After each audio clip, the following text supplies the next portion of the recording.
Brought to you by NBC bearing, भारताची पहिली bearing उत्पादक। मी तेच सांगितलं आहे की तिकीट कमी आहेत, सीट कमी आहेत आणि मागणारे जास्त आहेत, त्यामुळे हा प्रकार होणार आहे। काही ठिकाणी अपार्ट परिस्थितीमध्ये एखाद दुसऱ्या ठिकाणी घरामध्ये एखाद दुसरं तिकीट गेले असेल, मी नाही म्हणत नाही, पण ते फार रेअर आहे, अतिशय रेअर आहे की ते मागच्या वेळेला तिथे होते, आता निवडक क्रमप्राप्त होतं, झालंय। 2-3 पदाधिकाऱ्यांनी मिळून तिकीट वाटपाचा निर्णय घेतला असं काही कार्यकर्त्यांचे आरोप आहेत। मोजकेच लोक तुम्हाला सांगतात तुम्हीच बघतायत 7 दिवसापासून सगळे आमदार, सगळे पदाधिकारी, अध्यक्ष, सगळे प्रमुख, जुने कार्यकर्ते, प्रमुख, हे सगळे आम्ही बसून निर्णय करतोय। तुम्ही बघतायत 7 दिवस झाले, मी तर इथे फक्त एकच दिवस जळगावला गेलो, बाकीचे दिवस मी इथेच 8 दिवस झाले इथेच बसलो ठाण म्हणून, तुम्ही रोज आम्हाला सगळ्यांना भेटतात। असं कुठे 2-3 जण बसल्याने निर्णय झाला असं पार्टीमध्ये होत नाही। पण या ठिकाणी आता तिकीट न मिळाल्यामुळे काही कार्यकर्ते नाराज आहेत, ते म्हणतात या सगळ्याचा फटका कार्यकर्ते वर्षानुवर्ष या ठिकाणी पक्षासाठी काम करत असतात, त्यांना अपेक्षा असते की निवडणूक आल्यानंतर त्यांना संधी मिळावी, अशा वेळेला बाहेरून आलेल्यांना संधी मिळाल्यामुळे खूप मोठ्या प्रमाणात नाराजी आहे। नाही, मला असं वाटतं की मी सांगितलं की 80% जुने लोक आहेत, 25% नवे असतील ना।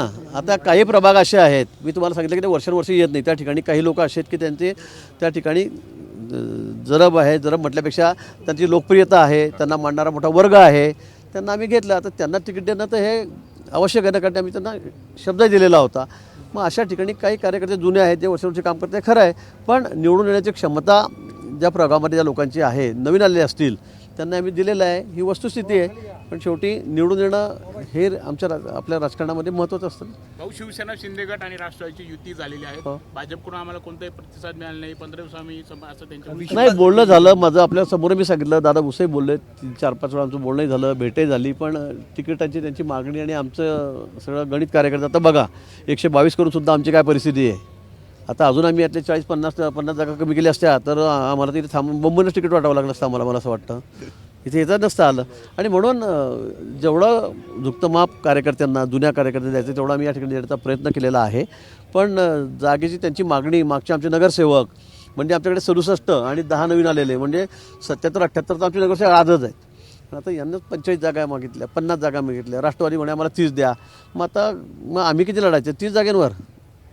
78 आमचे नगरसेवक इथे सिटिंग असताना मग आम्ही एकदम 30-35 जागेवर लढायचं। आणि म्हणून मला वाटतं त्यात काही आमचा ताळमेळ जमला नाही, काही कमी जास्तही झालं असतं अजून नंतर, पण मला असं वाटतं की ते आमच्या वाटाघाटी काही व्यवस्थित झाल्या नाहीत, आम्हाला ते काही परवडणार नव्हतं, कार्यकर्त्यांनी आम्हाला एक ते वाऱ्यावर सोडता येत नव्हतं, आणि म्हणून ती बोलणी फिसकटली आणि आम्ही आता सोबळावर लढतोय, मैत्रीपूर्ण लढत आमची आहे। पण तुमच्याकडनं काही रिस्पॉन्स देण्यात आले नाही, 15 दिवस वाट बघितली, विश्वास ठेवला, बोललो ना, विश्वासघात झाला। हो, आता मागच्या कॅबिनेटच्या वेळेला CM साहेबांशी दादा भुसे आणि मी बोललो, शिंदे साहेब आमचे, त्यांचं माझं त्या ठिकाणी बोलणं झालं, दादा भुसे पण त्या ठिकाणी होते, झालं ना आमचं बोलणं। त्यानंतर आमचं फोनवरही बोलणं झालं, पण मी त्यांना आकडा सांगितला आणि त्यांनी जो आकडा सांगितला त्याच्यामध्ये खूप मोठा फरक होता।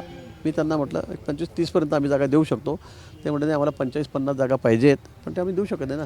परत राष्ट्रवादीचे लोक आले, ते आमचे सगळे समीर भुजबळ वगैरे आलेले होते, त्यांनी पण ती सुरुवातीला सांगितलं 35 जागा आम्हाला द्या। आता मला सांगा तुम्ही 50-85 गेल्या तर आम्ही 35 जागा लढायच्या का? आता आमचा सगळ्यात मोठा पक्ष आहे, आमचे आमदार या ठिकाणी 77-78 आहे, त्यामुळे हे काही जमलं नाही आणि म्हणून आम्ही वेगवेगळे लढलो।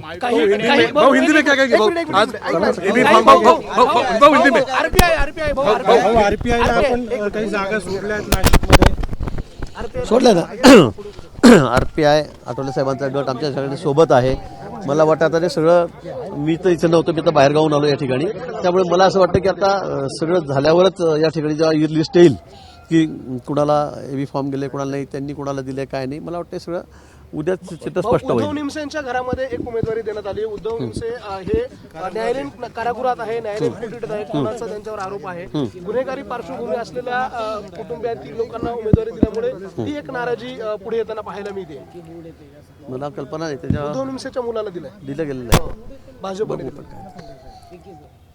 ठीक है भाऊ, हिंदी में क्या कहेंगे? बहुत AB फॉर्म वाटप को लेके बहुत ये हुआ है, AB फॉर्म को लेके बहुत लड़ा हुआ है, उम्मीदवार क्या कहेंगे? एकत्र आलेले आहेत, कसा फटका असेल? स्वागत आहे त्यांचं, काही अडचण नाही मला, त्यांनी एकत्र यावं, लढावं। निश्चित मतदारांचा विश्वास आमच्यावर आहे, भाजपवर आहे।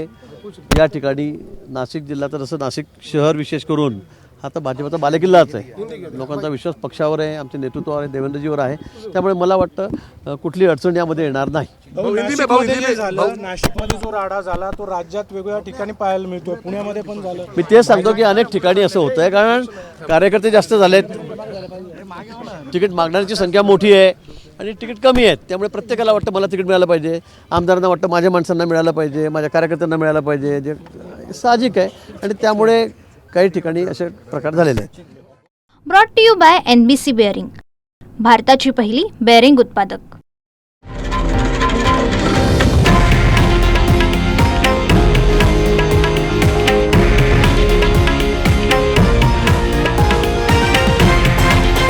हे आहे देशातील नंबर 1 न्यूज नेटवर्क आणि आपण पाहत आहात TV9 मराठी, एकमेव.